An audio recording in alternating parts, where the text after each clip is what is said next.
Ooh boy, you know a video's gonna be good when it starts with, "So I was reading Reddit the other day."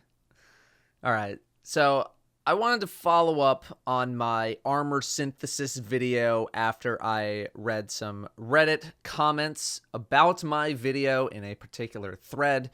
These comments really weren't derogatory or anything like that. I'm not mad at the people for making the comments. They're more so just some observations, but they're observations that I would still like to acknowledge in some way. You may have noticed in that video about armor synthesis that my tone was, what's the word? Sad, exhausted, defeated, apathetic, all of the above. The comments made in that thread, and I'm sure some comments made on the video as well, just kind of discussed how it felt like I gave up on Eververse, or rather the fight against Eververse. You know, why doesn't Datto say more? Why did he not really argue for the community? I'm paraphrasing here. And the reason is, as I've said a million times before, is that the Eververse feels like it is completely non-negotiable when it comes to having a discussion with Bungie about said things. Now, has Bungie thrown us a bone or two in recent events? Sure, Sparrow here, Ghost there, maybe a shader, maybe an emblem. But the majority of event items still tend to go to the Eververse. People hate it. It makes events feel really hollow. I'd much rather be able to earn armor ornaments by turning in 500 or 1,000 metal points in Guardian games than spending $10 at the store. But there's a reason it all ends up in the store. Since the horse armor of Oblivion, people have been saying nonstop, vote with your wallet. If you want the microtransactions to stop, you gotta stop buying them. Vote with your wallet. In theory, this is true. A boycott of a certain thing may cause the company on the receiving end of that boycott to reconsider their plans to get people to buy their stuff again or whatever so that they can stay around. In practice, however, in the gaming world, you guys suck at this. The general gaming population absolutely, positively sucks ass at voting with their wallet.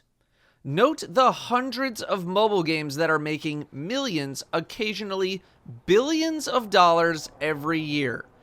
Activision made $800 million in a quarter back in 2019 from live services. Call of Duty made $3 billion from sales and monetization revenue in 2020. Billion from one franchise. Pokemon Go, $900 million in 2019, $1 billion in 2020. You guys suck at voting with your wallet.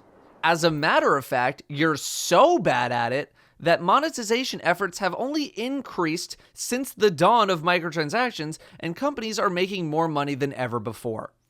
Now, sure, are there whales out there buying hundreds and thousands of dollars worth of stuff, buying enough to cover for 50 to 100 people? Sure there are.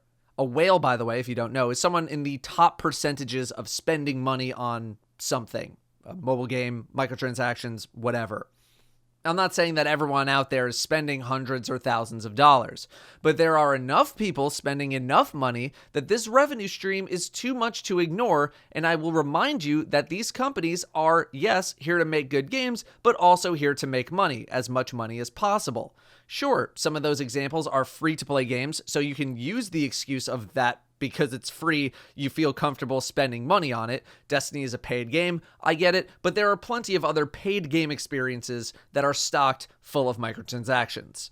So, the reason I sound so defeated, and the reason I don't really push the whole vote with your wallet narrative that people love to push, is because I don't live in a fantasy world. I have yet to spend a dime on silver in Destiny 2, and in the history of the franchise, I think I've spent maybe $10 back in Destiny 1. Part of the reason is because if you played enough back in the first, 5 or 6 seasons, you didn't have to spend money because you would eventually get everything. Part of that is because I had enough Bright Dust to buy whatever I wanted, and part of that was because for a good chunk of the start of Destiny 2, I didn't feel like Bungie deserved my money because the game wasn't in a good spot. To this day, I have no silver purchases other than season passes, which don't really count. I don't buy stuff with silver because I feel it would be hypocritical to criticize my displeasure with the Eververse store while simultaneously spending hundreds of dollars on it. Is it actually hypocritical? I don't know, but I'm sure as hell not going to spend money and get railed by the comments and the internet for it.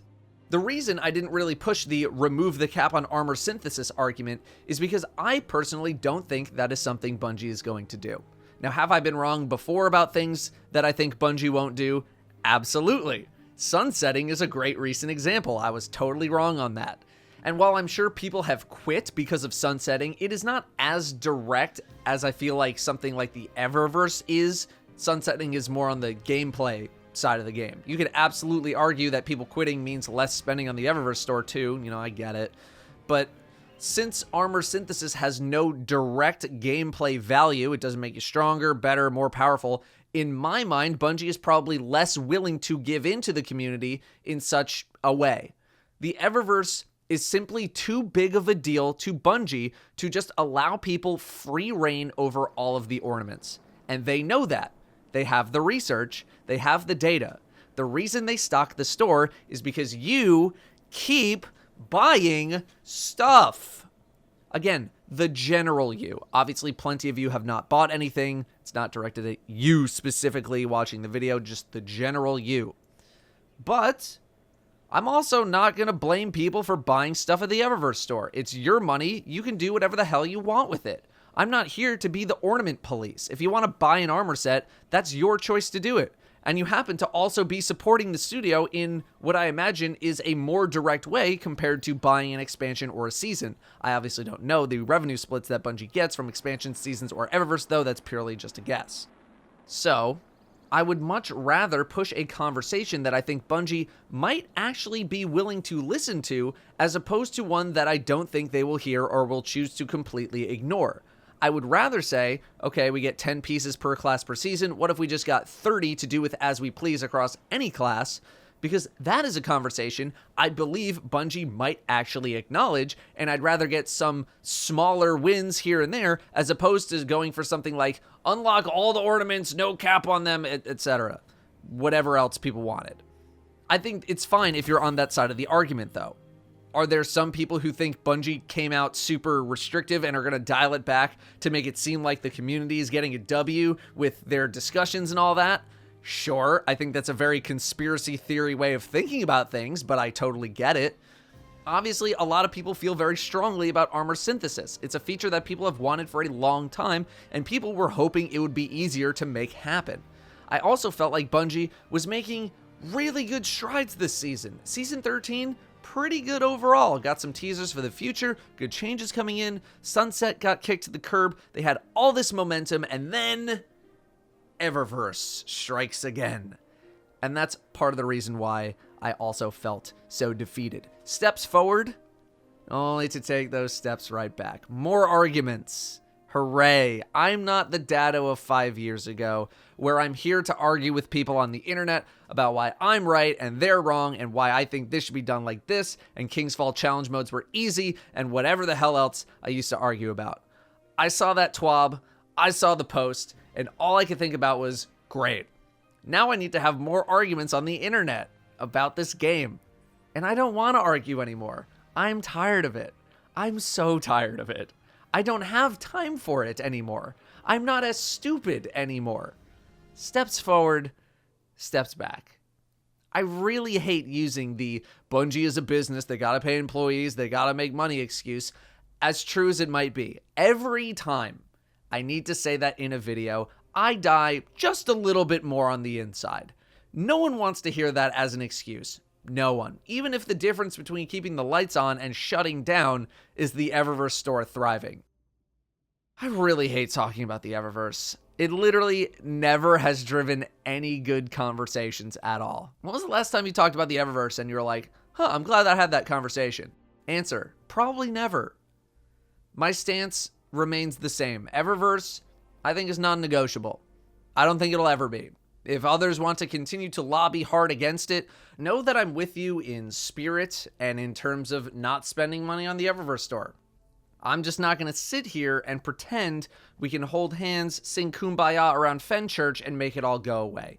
And even if we could, removing that revenue stream for Bungie may result in even bigger issues that most people don't even think about. After all, if the Eververse truly is that significant, it must be really important to keep it rolling.